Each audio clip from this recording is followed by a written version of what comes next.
ಅಣ್ಣ 2.5 ವರ್ಷ ಮುಗೀತು, ಇವ್ರು ಕುರ್ಚಿ ಬಿಡೋ ಲಕ್ಷಣ ಕಾಣ್ತಾ ಇಲ್ಲ. ನಾನೇ ಹೋಗಿ ಆ ಸಿಎಂ ಕುರ್ಚಿನ ಎತ್ಕೊಂಡ್ಬರ್ತೀನಿ, ನೀನ್ ರೆಡಿ ಆಗಿರು. ಹೂ ಕಣೋ, ಆಯ್ತು. ನಮ್ದು ಸಿದ್ದರಾಮಯ್ಯ ಸಾಬ್ ಕುರ್ಚಿಗೆ ಕಂಡಾಕ್ತಿರಿ, ನಮ್ದಕ್ಕೆ ಸುಮ್ಮನೆ ಬಿಡಲ್ಲ. ಚಕ್ಕ ನಬುಲ್ ಕೋ ಹಮೆ ಮಾಲೂಮ್ ಹೈ. ಇವಾಗ ನಮ್ದು ಸಾಹೇಬ್ರದ್ದು ಕುರ್ಚಿ ಅದು ಹಿಂಗ್ ಕಿತ್ಕೋತೀರ ನೋಡ್ತೀನಿ. ರಾಹುಲ್ ಸಾಬ್ ಬಂದ್ರು ಕುರ್ಚಿ ಬಿಡಲ್ಲ.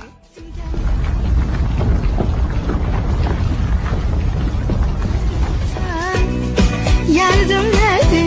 Kalkmam için yerden. Sebebim nerede?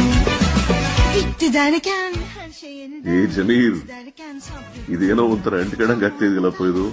ಹಾ, ಏನ್ ಸಾಬ್, ಅದು ಸಿಎಂ ಕುರ್ಚಿ ಅಲ್ವಾ, ನಿಮ್ದಕ್ಕೆ ಬಿಟ್ಟು ಇರಕ್ ಆಗ್ತಾ ಇಲ್ಲ ಅನ್ಸತ್ತೆ. ಸಿದ್ದರಾಮಯ್ಯನವರೇ, ಓಹೋ ಬನ್ನಿ ಬನ್ನಿ. hayat şaşırtır insan.